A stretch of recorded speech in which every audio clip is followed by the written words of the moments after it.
Astagfirullah. Bismillah, bismillah. Okay. Assalamualaikum warahmatullahi wabarakatuh. Allahumma lakal hamdu kama yanbaghi li jalali wajhikal karimi wa 'azimi sultanik.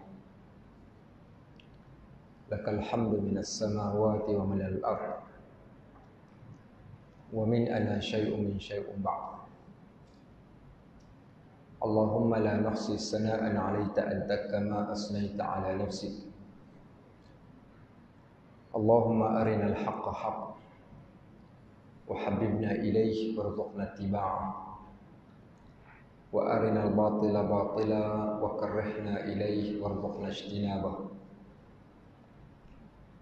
Salawatullahi wa salamuhu alaihi ala habibina al-mustafa wa ala rasulina al-karim sallallahu alaihi wasallam wa ala alihi wa sahbihi wa man tabi'ahum bi ihsanin ila yaumiddin.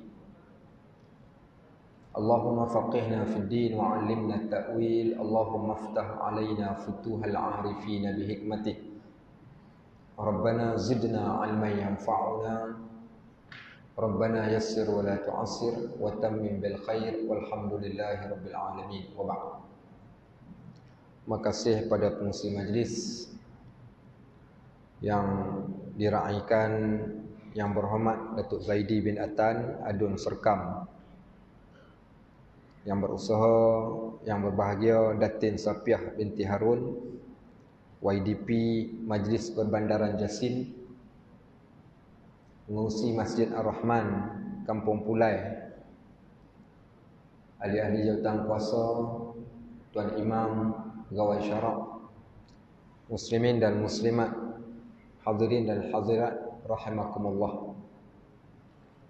Alhamdulillah diberikan kesempatan pada malam yang berbahagia ini untuk kita bertemu, yang pada asalnya mungkin ada orang anggap kita berkumpul kerana kita nak sambut tahun baru.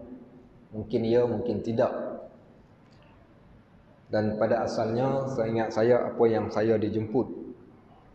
Tujuan pada malam ini yang pertama untuk menyambut ulang tahun Majlis Perbandaran Jasin yang ke-14. Tahniah diucapkan. Dan yang kedua, kita berkumpul untuk meraihkan malam yang barakah, iaitu malam Jumaat. Malam iaitu yang mana disunatkan bagi kita untuk memperbanyakkan doa, memperbanyakkan bacaan-bacaan, sama ada Al-Quran, zikir dan juga doa, memohon kesejahteraan kepada Allah. Karena Allah Subhanahu wa taala jadikan hari Jumaat itu hari yang berkat dan permulaan hari di dalam Islam bila masuk maghrib. So kita dah pun berada pada hari Jumaat. Pada waktu yang sama kita berkumpul juga pada malam ini kerana kita berada di hujung tahun, walaupun ianya adalah tahun Masihi. Wa tilkal ayyamu nudawiluha bainan nas. Allah tunjukkan pada kita hari yang sentiasa berpusing dan berputar. Bila bertambah sahaja tahun, maknanya usia kita akan bertambah ke berkurang? Usia berkurang, so tak payah duk perasan lah. Usia berkurang, yang bertambah tahun. Kalau dah tahu usia berkurang, takkan nak seronok. Bukan? Katakan seorang ni dia tahu dah jarak tempoh masa yang dia hidup sampai ke masa yang dia akan mati. Makin pendek, makin dekat dengan kematian. Nak seronok ke nak takut? Kalau orang yang seronok tu, orang panggil orang gila saja seronok. Seronok apa? Seronok nak mati. Tak tahulah kalau ada orang yang seronok nak mati. Sepatutnya kita takut. Pasal kerana tahun bila bertambah saja usia kita makin berkurang. Saya mulakan dengan petikan ayat Al-Quran. Huwallazi khalaqakum min turabin. Dialah Allah yang menciptakan manusia daripada tanah. Summa min nutfatin. Kemudian daripada tanah menjadi setitis air mani. Air mani yang hina keluar daripada tempat yang hina.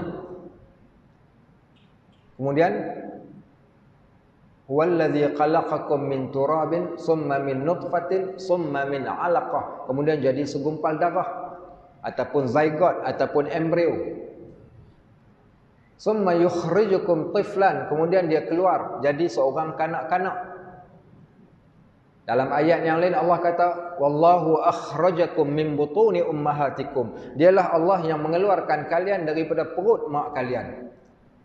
La ta'lamuna syai'a, waktu mula-mula kalian keluar daripada perut mak kalian tu apa kau orang tahu? Tak tahu apa pun, zero knowledge.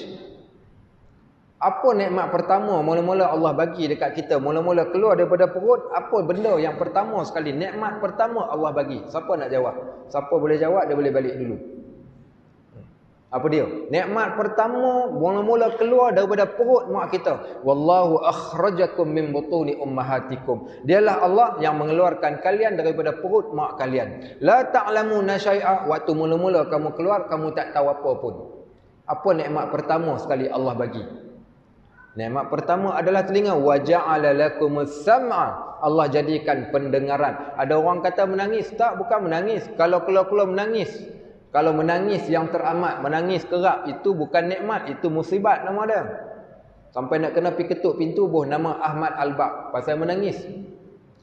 First sekali Allah berikan nikmat pendengaran. Nikmat pendengaran, nikmat pertama Allah bagi dekat kita, dan nikmat terakhir Allah akan tarik daripada kita. Sebab itu bila seorang baby dilahirkan, disunatkan kita pi buat apa? Kita pi azankan pada telinga dia. Dan begitu juga ketika mana seorang yang dia nak meninggal dunia, apa kita buat dekat dia? Kita talqinkan pula pada telinga dia. Kerana nikmat telinga ini nikmat mula-mula Allah bagi, dan nikmat terakhir Allah akan cabut. Ni yang kata telinga ni. Sebab tu Al-Imam Al-Ghazali rahmahullah, bila ditanya kepada bila Imam Ghazali bertanya, dia tanya dalam kitab dia, limaza ja'alallahu lana uzunain wa fammin wahid. Pasal apa Allah jadikan bagi kita ni dua telinga, satu mulut? Maka kata Al-Imam Al-Ghazali rahimahullah, linnasma' aksar min natakallamu bih, supaya kita mendengar lebih banyak daripada kita bercakap. Allah suruh kita dengar banyak daripada banyak bercakap. Sebab itulah malam ni kita dah baca Quran dah, kita dah berzikir dah, kita dah bertahlil dah, kita dah berdoa dah, kita dah solat dah, kemudian kita tadah telinga untuk dengar. Malam ni kita dengarlah slot yang terakhir malam ni, kita memperdengarkan apa yang sepatutnya kita dengar. Fadzakir bil Quran, Allah kata perintahkan pada kita, sebutkan, berikan peringatan kepada manusia dengan Al-Quran, liman yaqafu aid, kepada orang-orang yang takutkan pada ancaman Allah. Saya pegang controller saya kontrol malam sekarang ni. Saya boleh pusing steering, saya nak buat cerita lawak, nak bagi tuan-tuan ketawa, saya boleh buat. Saya nak bagi tuan-tuan rasa takut juga, saya boleh buat. Maksudnya kontrol dekat saya. Apa yang saya nak buat? Boleh saja kalau kita buat cerita-cerita yang menarik, cerita lawak supaya tuan-tuan ketawa berdekah-dekah. Tapi saya tak mau pun pada malam ni. Kenapa saya tak mau? Kerana kita berada di penghujung tahun, dan kita berada pada awal tahun, keesokan hari kita akan masuk pada tahun yang baru. Sebab itu kita nak berikan peringatan pada saya yang bercakap dan semua kita yang ada dekat sini. Allah kata huwallazi khalaqakum min turab. Dialah Allah yang menciptakan kalian daripada tanah. Daripada tanah ni supaya kita lebih tawaduk, jalan dalam keadaan menunduk, tidak mengangkat kepala. Wala tusa'ir qaddaka linnas wala tamshi fil ardi maraha.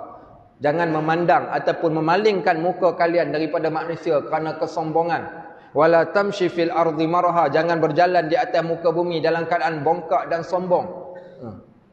Waghduz min sautik, perlahankan suara ketika berada di bumi, sebab kita datang daripada tanah. Sifat tanah adalah tawadhu, sifat tanah. Allah kata huwallazi khalaqakum min turab summa min nutfatin summa min 'alaqatin summa yukhrijukum tiflan. Kemudian Allah keluarkan kita jadi seorang kanak-kanak. Dalam masjid ni berapa kerat saja kanak-kanak ni? Dalam lingkungan tak sampai 10%. Tak ada dah kanak-kanak. Kita dah lepas dah stage bahagian kanak-kanak tu tadi. Summa litablughu asyuddakum. Kemudian Allah kata, daripada kamu jadi kanak-kanak, sekarang kamu dah sampai kepada orang yang dewasa. Summa litablughu asyuddakum. Seorang dewasa yang kuat. Kemudian Allah kata lagi, summa litakunu syuyukha. Kemudian kalian menjadi orang-orang yang tua. Di antara kita yang ada kat dalam masjid pada malam ni, saya yakin separuh daripada kita dah pun sampai menjadi seorang yang tua. Allah kata lagi, wa minkum may yutawaffa min qabl. Sebahagian daripada kita ni ada yang dah pun dimatikan. Saudara kita, adik-beradik kita, mak bapak kita, sahabat handai kita, ada dah yang meninggalkan kita.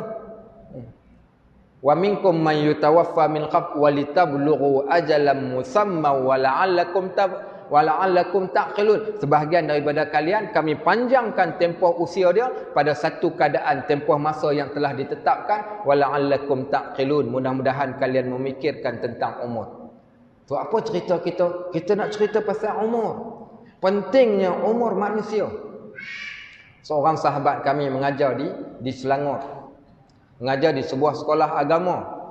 Satu hari selepas exam paper terakhir SPM pada 10 tahun yang lepas, anak murid dia ni habis saja exam, keluar daripada kawasan sekolah, dia wheelie, angkat tayar motor, datang sebiji kereta, langgar, mati depan sekolah. Keluarga si mati datang jumpa, dia kata, "Ustaz, minta tolong uruskan jenazah anak saya. Minta tolong uruskan jenazah anak saya." Ustaz ni, sahabat kami ni menguruskan jenazah daripada awal sampailah pergi ke kubur. Waktu ketika sampai dekat kubur, ramai yang datang. Dan yang paling ramai adalah kawan si mati. Sebab yang meninggalnya budak sekolah, muda lagi. Dia kata 5-17 tahun. Di kalangan mereka, orang-orang tua-tua, orang kampung datang, sebahagian daripada orang kampung datang dekat perkuburan pada majlis pengkubumian jenazah ni. Jadi sahabat kami ni bila dia tengok yang datangnya ramai anak muda, jadi dia tukarkan skrip talqin tu supaya dapat disesuaikan dengan audien yang ada kat depan.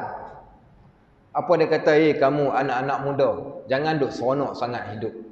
Kalau kamu rasakan kamu muda, usia kamu panjang, ini buktinya kawan kamu ni, dia muda, Allah ambil nyawa dia ketika muda. Dan sekarang dia dah pun masuk kat dalam kubur, dia telah dimatikan oleh Allah. Jangan seronok sangat dalam hidup, jangan seronok. Orang tua-tua bila dia tengok orang muda dah kena basuh dengan ustaz ni, orang tua-tua angkat tangan macam ni, bagus ustaz, basuh banyak sikit. Dak muda ni naik motor sampai tak fikir. Bila dia tengok orang tua-tua angkat macam ni, dia kata, kamu orang tua. Jangan kamu ingat, kamu tua, usia kamu makin panjang. Kalau yang muda dah terjun masuk ke dalam, kamu tunggu masa sahaja lagi. Sebab tu Al-Imam Al-Ghazali rahimahullah, dia sebut dekat kita, umur manusia ni kalau dah sampai 40 tahun, dia kena jadi orang yang cerdik. 40 tahun tak kenal masjid, 40 tahun tak kenal agama, 40 tahun tak kenal Quran, 40 tahun tak kenal ibadat. Apa nak kena buat pada orang yang umur 40 tahun tapi tak kenal masjid, tak kenal ibadat, tak kenal Quran, tak kenal zikir, tak kenal doa? Maka takbir fakabbiruhu arba'an, pi takbir dekat orang yang lupa ini, iaitu 4 kali takbir. Engkau dah mati sebenarnya. Siapa yang umur 40 tahun tak sedar diri, maka ditakbirkan kepada orang tersebut, kata Imam Ghazali, 4 kali takbir. Kenapa 4 kali takbir? Peringatan kepada dia, engkau dah mati sebenarnya. Sebab tu kita lihat, bila mana kita menceritakan tentang tahun baru, kita ceritakan tentang tahun yang kita telah lepas, apa yang kita perlu buat? Ayat tadi sebagai salah satu kita katakan peringatan Allah kepada kita. Saya nak baca pula ayat yang kedua. Apa dia ayat yang kedua dalam surah Al-Hasyr? Kata Allah Subhanahu wa taala, ya ayyuhallazina amanu taqullah. Wahai orang yang beriman, bertakwalah kalian pada Allah, takut ke Allah, gerun dekat Allah. Wal tanzur nafsum ma qaddamat lighad. Tengok dalam setiap diri masing-masing ni, saya yang bercakap dan semua tuan-tuan, apa pun status kita, pakat perhati dalam diri kita, ma qaddamat lighad, apa bekalan yang kita bawa untuk esok. Kalau ditakdirkan Allah malam ni kita mati, sekejap lagi dia orang akan jamu kuih kuaci. Siapa makan kadang-kala kuih kuaci tu, kadang-kala dia punya santan korang, makan-makan mau tercekik kat kongkong, boleh jadi. Ni sekejap lagi ni, kita tak tahu ni apa nak berlaku sekejap lagi. Kata Allah, wal tanzur nafsum ma qaddamat lighad. Lihat pada setiap orang apa bekalan untuk esok. Dia tak kata tahun depan, tapi untuk esok. Innallaha ya'lamul ghaibas samawati wal ard. Allah mengetahui apa yang gaib di langit dan di bumi. Wa yunazzilul ghais. Allah yang menurunkan hujan, manusia tak boleh turun hujan. Wa ya'lamu ma fil arham. Allah mengetahui apa yang ada dalam perut seorang ibu. Wa ma tadri nafsum madza taksibu ghada. Setiap orang dia tak tahu apa yang dia akan dapat esok hari. Wa ma tadri nafsun bi ayyi ardhin tamut. Setiap orang dia tak tahu kat mana tempat dia akan mati. Kita tak tahu. Disebabkan kerana kita tak tahu, persediaan perlu dibuat bermula daripada sekarang. Saya kalau ada kawan yang sambut birthday, saya hantar ayat ni. Ya ayyuhallazina amanu taqullaha wal tanzur nafsum ma qaddamat lighad wattaqullaha innallaha khabirum bima ta'malun. Wahai orang yang beriman, bertakwalah kepada Allah, lihat pada setiap diri apa bekalan dia untuk esok. Bertakwalah kepada Allah, Allah mengetahui apa yang kamu kerjakan. Wala takunu kallazina nasullah. Jangan kalian jadi macam orang yang lupa Allah.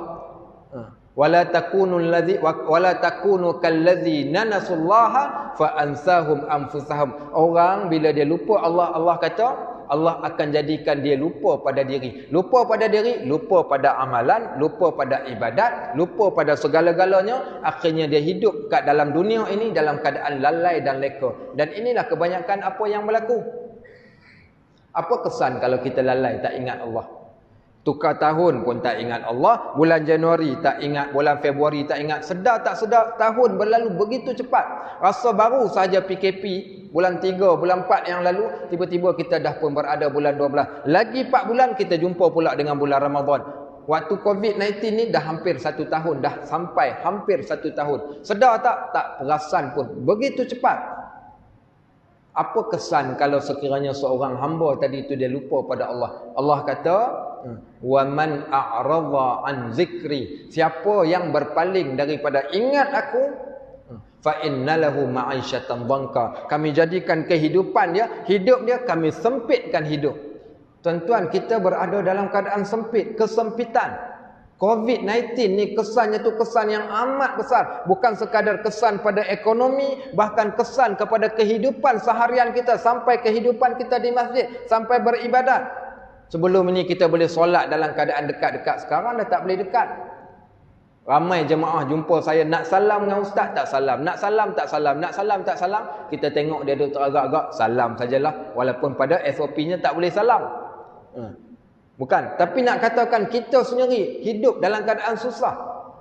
Baik, kalau dah kita berada dalam keadaan yang sebegitu rupa, sebab tu Allah kata jangan sampai ke satu tahap kita lupa pada Allah, Allah jadikan kita lupa pada diri kita. Lupa pada diri, kita tak ingat pada ibadat. Kesan daripada situ apa berlaku? Allah kata wa nahsyuruhum yaumal qiyamati a'ma. Kami akan bangkitkan mereka di hari kiamat dalam keadaan mata buta. Tuan-tuan, kita celek kat dunia, tiba-tiba sampai ke hari akhirat, bangun-bangun mata buta. Kita pun bertanya, ya Rabb, lima hasyartani a'ma, wahai Tuhanku, kenapalah dibangkitkan aku dalam keadaan mata buta? Laqad kuntu basira, di dunia dahulu aku mata celek. Maka kita berada dalam keadaan mata buta. Pasal kita buta ketika kita kat dunia. Kita tak nampak Allah, tak nampak ibadat, tak nampak Quran, tak nampak segala-galanya. Yang kita nampak, kita hanya sekadar mencari dunia dan kita lupakan akhirat. Sahabat-sahabat muslimin dan muslimat rahimakumullah, tahu ke tidak apa keadaan berlaku pada orang yang dah mati? Bila seorang hamba Allah tu dah mati, dia dibawa pergi ke akhirat. Bila dia sampai dekat akhirat, apa berlaku? Allah kata wahum yastariqun, mereka akan menjerit. Mereka akan menjerit ke akhirat. Yastariqun ni satu bahasa Arab menggambarkan jeritan yang amat kuat oleh orang yang bila dia dah sampai ke alam barzakh, dia dah sampai ke akhirat, dia akan menjerit dengan kuat. Wahum yastariqun. Apa kata mereka? Rabbana akhrijna na'mal salihan ghairal ladzi kunna na'mal. Tuhan, ya Allah, tolong keluarkan kami balik ni daripada penjara ini. Tolong keluarkan kami balik daripada tempat yang menyeksakan ini. Tolong keluarkan kami balik daripada azab yang kami sedang alami pada saat ini. Na'mal salihan, kami nak buat amal soleh. Ghairal ladzi kunna na'mal, lain daripada apa yang kami kerjakan dulu waktu kami kat dunia. Maka mereka pada waktu tersebut ketika dia minta pada Allah, ditengkingnya orang tersebut, awalam nu'ammirkum ma natazakkaru fihi man tazakkar. Dia kata manusia tak sedar diri. Awalam nu'ammirkum, bukankah kami panjangkan usia engkau ketika engkau berada di dunia? Ma natazakkaru fihi man tazakkar. Dan kami jadikan pada usia engkau itu peringatan pada engkau. Waja'akumun nazir. Kami bawa datang pada umur, pada usia itu tanda-tanda yang tertentu. Tuan-tuan cuba cek balik kat dalam diri kita semua pada malam ni, semua tanda-tanda ni yang dah ada. Kata mufassirin, waja'akumun nazir, tanda-tanda yang pertama. Tanda pertama kena pada manusia adalah usia baligh.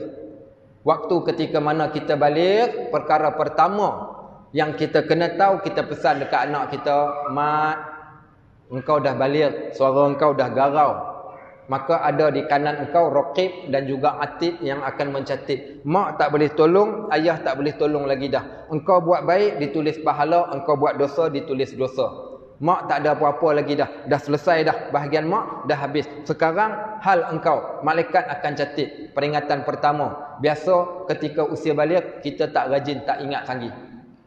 Baik, Allah bawa datang pula yang kedua, tanda yang kedua. Apa dia tanda yang kedua? Ketika berusia 40 tahun.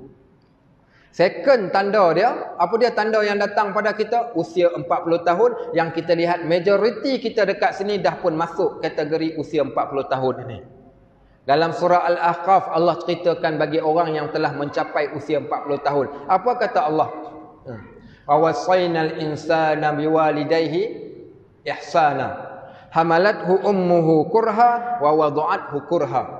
Sampai kepada ayat hatta iza balagha ashuddahu wa balagha arba'ina sanatan. Sehinggalah usia seorang itu mencapai usia 40 tahun.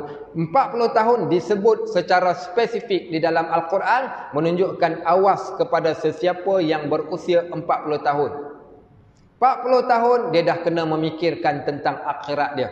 Maka Allah sarankan pada orang yang berusia 40 tahun, dia mendoakan kepada 6 perkara di dalam kehidupan dia. Apa dia 6 perkara ni? Dia pun berdoa kepada Allah. Wa qala rabbi auzi'ni an ashkura ni'mataka allati an'amta alai. Tuhanku, jadikan pada aku orang yang bersyukur di atas nikmat yang kau telah berikan padaku. Tuan-tuan, apa nikmat yang kita tak dapat dalam hidup? Ya, kita katakan kita susah ketika Covid. Ada orang yang susah, ada orang yang dibuang kerja, ada orang yang susah cari rezeki, ekonominya makin mengecil.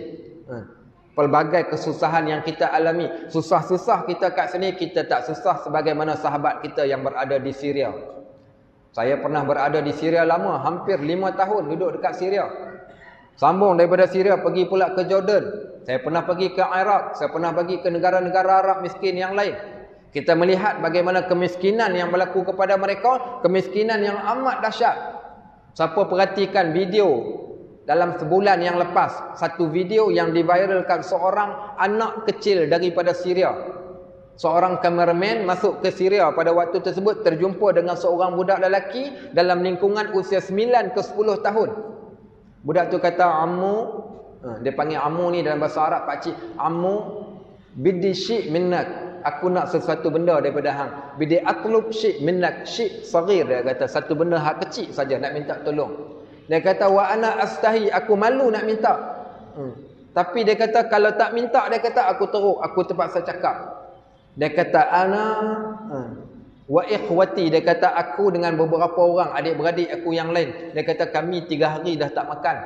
Kami dah 3 hari tak makan. Kalau ada sikit makanan, boleh tak tolong bagi? Dia kata, aku lapar yang teramat. Dia kata, aku tak makan lagi. 3 hari dah tak makan. Tuan-tuan, kita tengok anak kita ni, pagi tadi tak sarapan. Kita dah risau dah anak kita tak nak makan apa pagi ni. Tengah hari tak makan. Kita dah risau anak kita. Kita paksa anak kita untuk makan. Sedangkan ada orang yang sampai ke tahap tak boleh makan. Kami pergi ke Pakistan, dekat airport Pakistan, dia tulis dekat situ. Tulis apa? Kamu merasakan kamu susah kerana kamu tidak mempunyai kasut. Ya, kadang-kadang kita susah, kita tak ada kasut. Tapi ada orang yang lebih susah kerana mereka tidak mempunyai kaki. Sebab tu Allah didik kita. Allah kata, siapa yang umur 40 tahun, belajarlah bersyukur pada Allah atas apa yang kau telah dapat. 40 ni biasanya kita dah stable sikit dalam hidup. Kalau tak stable juga dalam hidup, dia orang ni ada masalah, dia kena cek. Sama ada dia adalah orang yang malas berusaha, ataupun mungkin Allah nak uji dia kerana Allah nak angkat darjat dia. Dan boleh berlaku pelbagai keadaan di sana. Sebab kebiasaan 40 tahun Allah berikan satu kehidupan. Kalau tak kaya pun tak apa, tapi kehidupan dia dah agak stable. Sebab tu orang umur 40 tahun dia kena belajar bersyukur. Apa dia doa dia? Rabbi auzi'ni an ashkura ni'mataka allati an'amta alai wa ala walidai. Ya Allah, jadikan aku orang yang bersyukur di atas nikmat yang kau berikan pada aku, juga nikmat yang diberikan pada kedua ibu bapa aku. Wa an a'mala salihan tardah. Ya Allah, jadikan aku orang yang sentiasa buat amal soleh yang engkau redha. Wa an a'mala salihan tardah wa aslih li dzurriyyati. Ya Allah, perbaikilah zuriat aku. Wa inni tubtu ilaik. Ya Allah, aku bertaubat kepadamu. Wa inni minal muslimin. Ya Allah, sesungguhnya aku berserah diri kepadamu. Kesimpulan daripada doa ni, iaitu seorang yang sedar diri ketika dah sampai usia 40 tahun. Bila kita sedar usia kita sampai 40 tahun ni, bila berubahnya tahun. Baik, 40 tahun. Datang lagi pula. Ni yang penghabisan, amaran terakhir. Mula-mula balik dah lepas. Datang pula yang kedua, apa dia? Usia 40 tahun. Sebahagian mufassirin mengatakan uban yang ada ke atas kepala. Selain daripada 40 tahun, ada orang dia datang petanda yang lain, iaitu uban. Tuan-tuan tahu tak Nabi kita Muhammad SAW ada uban? Nabi SAW rambut dia kanan dan kiri dia panggil wafrah sampai ke bahagian telinga. Rambut daripada bahagian belakang disebut jumah sampai ke paras bahu. Permulaan rambut Nabi SAW dalam kitab Syama'il Muhammadiyah dia lepaskan pada bahagian depan. Bila dia tengok musyrikin Mekah, orang Yahudi, ahli kitab, orang Nasrani buat rambut yang sama macam Nabi SAW, apa Nabi buat? Nabi belahkan rambut dia pada belahan tengah, dibelah tengah rambutnya. Pasal tak nak disamakan dengan orang-orang musyrik. Kata Anas bin Malik, lam ma'adatu syaibur rasul. Taklah aku kira uban yang ada ke atas kepala Nabi illa 14 syaiban, melainkan 14 helai uban yang ada ke atas kepala Nabi. Abdullah ibn Abbas pula kata lam yatajawaz syaibur rasul, tak lebih uban yang ada ke atas kepala Nabi illa 20 syaiban, melainkan 20 helai uban. Dahsyatnya sahabat ni, mereka kira uban yang ada ke atas kepala Nabi. Dan dahsyat lagi bila mana ditanya kepada Nabi SAW, ya Rasulullah, laqad kunta syiban. Wahai Rasulullah, kami dapati di atas kepala engkau ada uban ya Rasulullah. Apa kata Nabi SAW? Syayyabatni al-hud, syayyabatni al-mursal al-waqi'ah, syayyabatni al-mursalat, syayyabatni amma yatasa'alun, syayyabatni at-takwir.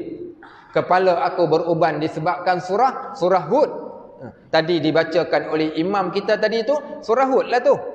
Cerita pasal apa? Cerita pasal Nabi Nuh. Apa Nabi Nuh buat? Nabi Nuh bila mana dia dah naik dah ke atas kapal, dia pun baca Bismillahirrahmanirrahim wa mursaha. Waktu mula-mula naik kapal. Maka tiba-tiba dia tengok pula anak dia pula kat mana? Wa kana fi ma'zilin. Anak dia duduk jauh daripada dia ni. Dia panggil ya bunayya arkam ma'ana, anak mai cepat naik kapal dengan ayah. Kata anak dia, sa'awi ila jabalin ya'simuni minal ma'. Tak apa, dia kata, ayah don't worry, saya akan panjat naik ke atas bukit, saya akan selamat daripada air. Kata bapa dia pula, la asimal yaum, tak ada siapa pun yang akan selamat pada hari ini. Akhirnya anak dia pun tenggelam, dia pandang anak dia sampai kepada pandangan yang terakhir. Cerita apa ni? Cerita surah Hud. Tuan-tuan tahu tak kepala Nabi SAW beruban disebabkan surah Hud? Kenapa surah Hud? Kerana surah Hud surah yang menakutkan Nabi SAW, takut umat dia jadi sebagaimana umat-umat yang terdahulu. Beruban kepala Nabi. Kepala Nabi SAW beruban yang kedua disebabkan surah Al-Waqi'ah yang kita duk baca pada tiap-tiap malam. Kepala Nabi SAW juga beruban disebabkan surah Al-Mursalat. Surah Waqi'ah cerita tentang hari akhirat. Surah Mursalat cerita tentang api neraka. Kemudian surah Amma Yatasa'alun, surah yang keempat yang menyebabkan kepala Nabi beruban, surah yang menceritakan tentang akhirat, hari kiamat. Dan yang terakhir, surah tentang At-Takwir, juga surah yang sehingga kata Nabi, siapa yang nak melihat hari kiamat seakan-akan berlaku di hadapan mata dia, maka bacalah surah At-Takwir, kronologi hari kiamat step by step. Maka 5 surah ini menyebabkan kepala Nabi SAW beruban. Sebab apa? Sebab Al-Quran kepala Nabi beruban. Ada di antara kita sampai beruban kepala tak baca Al-Quran. Saya selalu tegur, ni Al-Quran yang duduk dekat rak dalam masjid. Cuba tengok hari Jumaat. Besok hari Jumaat, di antara jemaah yang datang ke masjid, berapa kerat di antara kita yang pegang Al-Quran dan kita baca Al-Quran. Tak ramai pun, boleh bilang dengan jari. Kalau tuan-tuan pergi ke negara Arab, saf pertama, saf kedua, saf ketiga, semua pegang Al-Quran sebelum azan. Azan saja pakat tutup, pas. Ada kawan pergi tolong letakkan dekat rak. Ada di antara kita beruban kepala, tak baca Al-Quran. Saya lihat baru-baru ni, 2-3 malam yang lepas saya mengajar di Bukit Katil. Ada seorang lelaki nama dia Pak Ibrahim. Pak Ibrahim ni dah tua dah. Saya seronok dekat Pak Ibrahim ni, bila saya mengajar, habis mengajar saya, dia akan tanya soalan. Yang menariknya lagi, soalan yang dia tanya, soalan yang tak ada kaitan pun dengan yang kita mengajar. Tak apa, tapi saya suka soalan dia. Soalan dia minggu lepas, dia tanya, Ustaz, nak tanya Ustaz, kalau kita sabar, kita boleh masuk syurga tak Ustaz? Saya kata, Pak Ibrahim tanya soalan macam tu kat saya, kura-kura dalam perahu. Saya kata, dah tahu, dah tanya juga. Kalau sabar, of course lah masuk syurga. Ketika mana wasiqal ladzina taqau ilal jannati zumara, dibawa orang yang bertakwa pergi ke syurga dalam keadaan diiring mereka macam VVIP. Hatta idza ja'uha, sampailah ketika mereka sampai di hadapan pintu syurga, futihat abwabuha, dibukakan pintu syurga, faqala lahum qadhanatuha, dikatakan malaikat yang jaga syurga tadi, salamun alaikum tibtum, salam sejahtera kepada kalian di atas kebaikan. Ayat yang lain, salamun alaikum bima sabartum fa ni'ma uqbad dar, salam sejahtera ke atas kamu, salam satu Malaysia. Tak ada salam satu Malaysia dah waktu tu. Salamun alaikum bima sabartum, salam sejahtera ke atas kalian di atas kesabaran. Orang sabar masuk syurga Pak Ibrahim. Saya kata sabar, of course masuk syurga Pak Ibrahim. Saya tutup mic, saya pun tanya dia soalan. Pak Ibrahim umur berapa? Dia kata 84 Ustaz. Apa Pak Ibrahim buat persiapan Pak Ibrahim untuk akhirat? Dia senyum kat saya. Saya tanya dia, Pak Ibrahim bangun malam tak? Dia kata bangun. Saya tanya dia, Pak Ibrahim buat apa bangun malam? Dia kata, saya solat malam Ustaz, solat tahajud. Saya tanya, Pak Ibrahim solat berapa rakaat? Dia kata 20 rakaat Ustaz. Baik, saya tanya Pak Ibrahim lagi, Pak Ibrahim solat 20 rakaat tu sejak bila Pak Ibrahim mula solat? Dia pun dia kata, dah 40 tahun. Tuan-tuan, umur dia sekarang 84 tahun, 40 tahun dah dia bangun di tengah malam. Dia baca, dia solat tahajud sebanyak 20 rakaat ketika usia dia 84 tahun.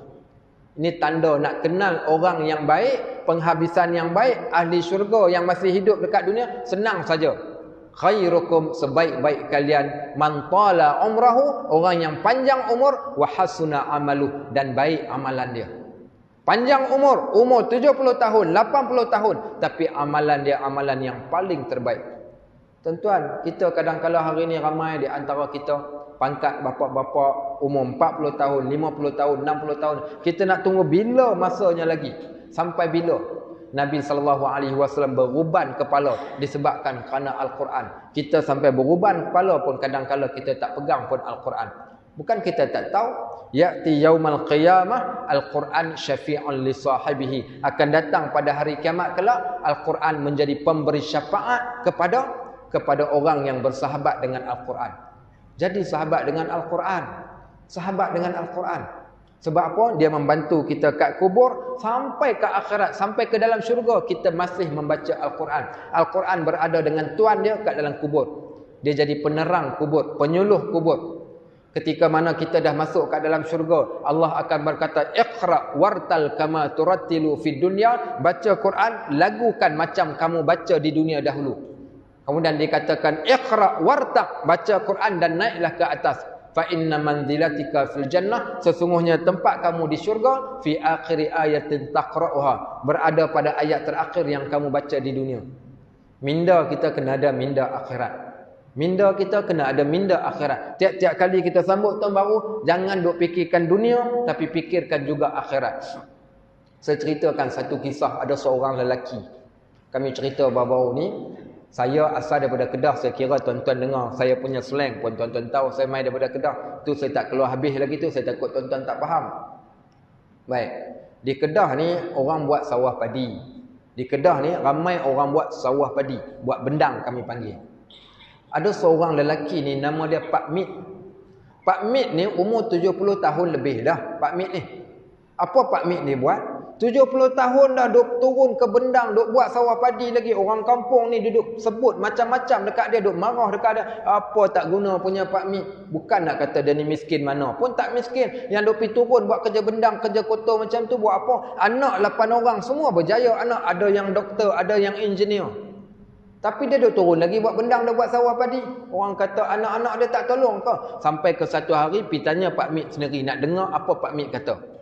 Apa kata si Pak Mi ni? Dia kata sebenarnya aku ni, dia kata buat bendang pasal bukan sebab aku nak kaya.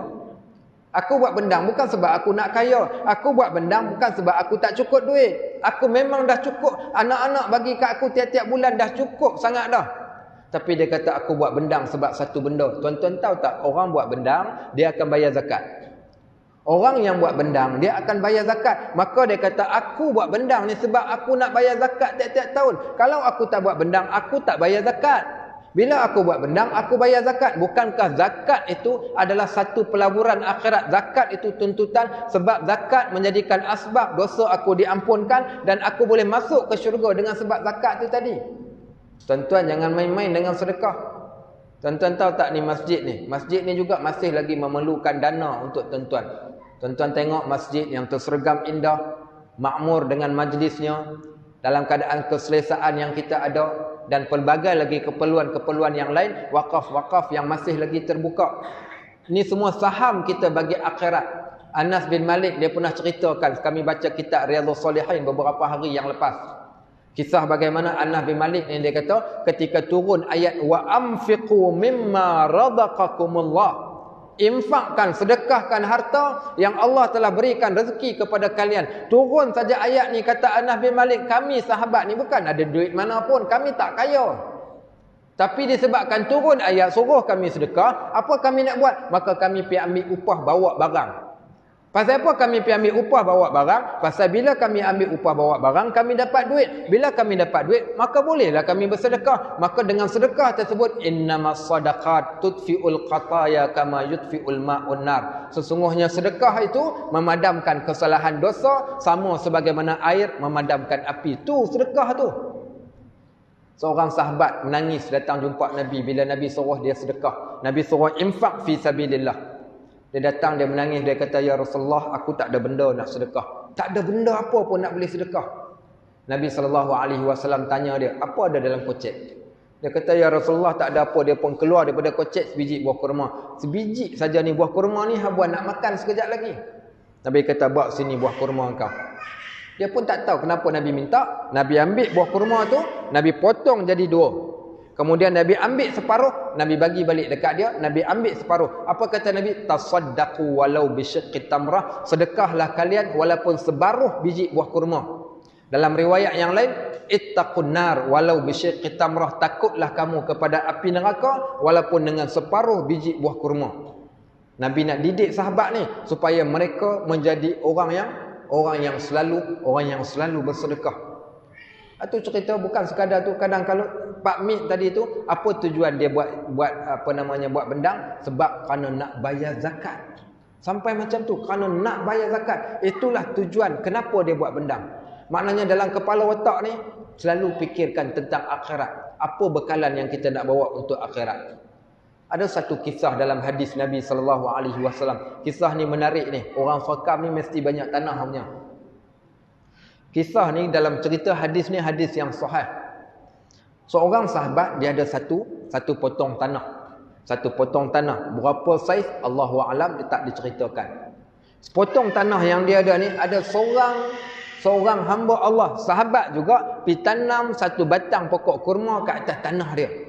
Ada seorang hamba Allah ni pergi tanam satu batang pokok kurma ke atas tanah dia.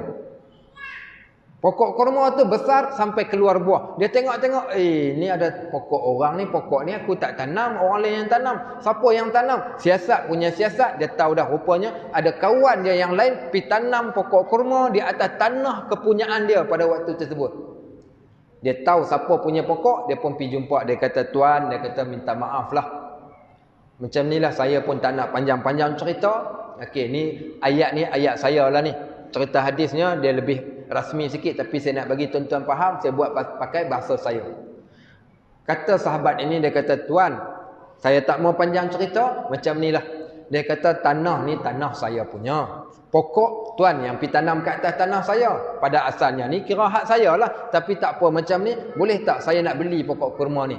Selesai masalah, tuan jual sahaja pokok kurma yang tuan tanam kat atas tanah saya ni. Bagi dekat saya. Saya bayar duit. Yang kata ada jenis orang Kedah kata ketegang. Tahu ketegang? Satu istilah lagi dia panggil keras pedai. Keras pedai ni macam mana saya nak terjemah? Bahasa mudah, tak makan saman dah ni. Jenis lelaki ni, lelaki tak makan saman. Dia kata aku tak mau jual. Aku tak mau jual. Dia kata apa nak jadi pun jadi. Ini pokok aku punya, tanah hang punya, pokok aku punya, tapi aku tak nak jual. Bila dia tak nak jual, dia pergi, sahabat tuan tanah ni, dia pergi mengadu dekat Nabi SAW. Mengadu dekat Nabi SAW, dia kata, ya Rasulullah, tanah aku ada orang pergi tanam pokok kurma. Aku minta dia jual dekat aku, dia tak nak. Boleh tak engkau tolong pergi deal sekejap dengan dia ni? Mudah-mudahan dia dengar cakap engkau, dia jual dekat aku. Nabi SAW panggil sahabat yang pergi tanam pokok kurma ni. Apa kata Nabi SAW dekat lelaki tersebut? Jual dekat dia. Jual dekat dia, engkau dapat duit. Dia kata tak mau jual. Aku tak mau jual. Kata Nabi SAW, Nabi berikan satu tawaran lumayan dekat lelaki hak tanam pokok ni. Nabi kata, kalau engkau jual pokok kurma yang kau tanam kat atas tanah si Polan ni, Allah nanti gantikan satu batang pokok kurma yang lebih baik lagi untuk engkau kat dalam syurga. Tuan-tuan, siapa tak nak ni? Ganjaran syurga. Maknanya kalau dia dapat pokok kurma kat dalam syurga, sah-sahlah dia jadi ahli syurga. Engkau bagi balik dekat tuan tanah ni, nanti Allah gantikan pada engkau satu pokok kurma yang lebih baik kat dalam syurga kelak. Ni yang kata hak jenis keras pedai ni, tu apa dia kata? Tak mau. Tak mau juga. Yang kata dahsyatnya ada orang yang macam tu. Dia kata aku tak mau. Baik, dah dia kata tak mau, nak buat macam mana? Tapi yang kata tuan tanah ni luar biasa tuan-tuan, pasal minda dia minda akhirat. Kepala otak dia ni kepala otak yang fikir akhirat. Dunia ni kecil sangatlah bagi dia. Dia duk fikirkan tentang akhirat. Apa dia buat? Dan tu juga dia pergi jumpa orang yang tanam pokok kurma tu. Dia kata, tuan, saya nak selesai masalah hari ni. Selesai masalah macam mana? Tuan ambil pokok kurma sekali dengan tanah sekali. Tuan ambil lah, dia kata. Tuan-tuan tahu pasal apa dia pergi bagi tanah sekali dengan pokok kurma dekat orang yang tanam tadi? Siapa tahu pasal apa? Kenapa dia pergi bagi tanah sekali dengan pokok kurma? Sebab dia dengar Nabi kata, Allah gantikan untuk engkau satu pokok kurma kat dalam syurga. Dia kata, aku tak dapat tanah dekat dunia, tak apa. Aku tak dapat pokok kurma pun tak apa. Yang penting aku nak dapat syurga. Inilah minda kelas akhirat. Minda kelas akhirat kena fikir macam tu tuan-tuan. Apa saja kerja buat kita, kita nak cari benda yang ada hasil di akhirat kelak. Tuan-tuan tahu tak? Tahu ke tak tahu, pahala yang kita dah buat kat dunia ni kita dapat apa? Kita buat amalan, kita dapat pahala bukan? Pahala tu apa pahala? Hadiah. Kalau hadiah, apa hadiahnya? Sebenarnya pahala itu ditransferkan menjadi cahaya di akhirat. Tuan-tuan tahu tak, hari akhirat tu hari yang amat gelap? Kubur gelap, hari akhirat gelap, nak meniti titian siratul mustaqim pun amat gelap. Tak ada siapa yang boleh melepasi titian siratul mustaqim melainkan dengan cahaya sahaja. Tuan-tuan tahu tak bagaimana Allah kata nuruhum yas'a baina aydihim wa bi aymanihim. Cahaya akan berada di seluruh badan mereka dan di sebelah kanan mereka ketika mereka berjalan di akhirat nanti. Cahaya ni lah yang kita nak. Daripada mana cahaya ni datang? Daripada dunia, daripada amal soleh yang kita lakukan. Yang ni lah bekalan yang kita nak. Sebab tu cari bekalan sungguh-sungguh. Lebih-lebih lagi dalam kita yang nak sampai ke apa? Ke tahun yang baru. Bila sampai tahun yang baru, maka sudah pasti sepatutnya kita bukan seronok, tapi kita makin mempersiapkan kerana kita sedang berjalan bertemu dengan Allah Subhanahu wa taala. Kalla bal tuhibbunal ajilata wa tazarunal akhirah. Jangan begitu kata Allah. Sesungguhnya kamu wahai manusia tuhibbunal ajilah, amat kasih pada dunia. Tuan-tuan, kalau hidup hanya sekadar hidup, sebagaimana orang hari ini, kalau hidup hanya sekadar hidup, nak fikirkan apa nak masuk dalam perut, nak fikirkan tentang duit kita, nak fikirkan tentang harta benda kekayaan kita. Kata Pak Hamka, bukan saya kata, minta maaf awal-awal, bukan saya kata, saya selitkan kata-kata Pak Hamka, kalau hidup hanya sekadar hidup, apa bezanya kalian dengan babi di hutan? Siapa sebut? Pak Hamka. Kalau hidup hanya sekadar fikirkan soal makan, soal nak hidup, tak beza pun kita. Maka dia kata hidup mestilah ada sebab dan musabab. Kenapa kita hidup? Maka wa ma khalaqtul jinna wal ins illa liya'budun. Kami tak ciptakan kalian jin dan manusia melainkan untuk beribadat kepada kami. Maka kena buat persiapan untuk akhirat. Fikirkan apa bekalan. Sebab itu kalau kita lihat di sana hadis Nabi SAW, tidak akan datang satu tahun yang akan datang selepas ini, melainkan setiap tahun yang akan datang menjadi lebih teruk daripada tahun yang sebelumnya. Sebab tu kita jangan rasa overconfident, jangan rasa seronok yang melampau, tapi pohonlah kepada Allah untuk kesejahteraan kehidupan kita di kemudian hari. Pelihara iman kita, jangan dibolak-balikkan hati-hati kita, ditetapkan iman kita dan dimasukkan kita ke dalam syurga dan dimatikan kita dalam keadaan husnul khatimah. Kalla bal tuhibbunal ajilata wa tazarunal akhirah. Kalla idza balagatit taraqiya wa qila man raq wa dhanna annahu al-firaq wal taffatis saqu bis-saq ila rabbika yawma idzinil masaq. Fala saddaqa wala salla walakin kadzdzaba wa tawalla thumma dhahaba ila ahlihi yatamatta aula laka faula thumma aula laka faula. Surah apa? Surah Al-Qiyamah. Allah kata manusia, kamu sukakan sangat dunia, kamu lupa akhirat. Jangan begitu. Ingat ketika nyawa sampai kat kerongkongan, maka pada waktu tersebut jampi apa pun tak akan dapat menyelamatkan.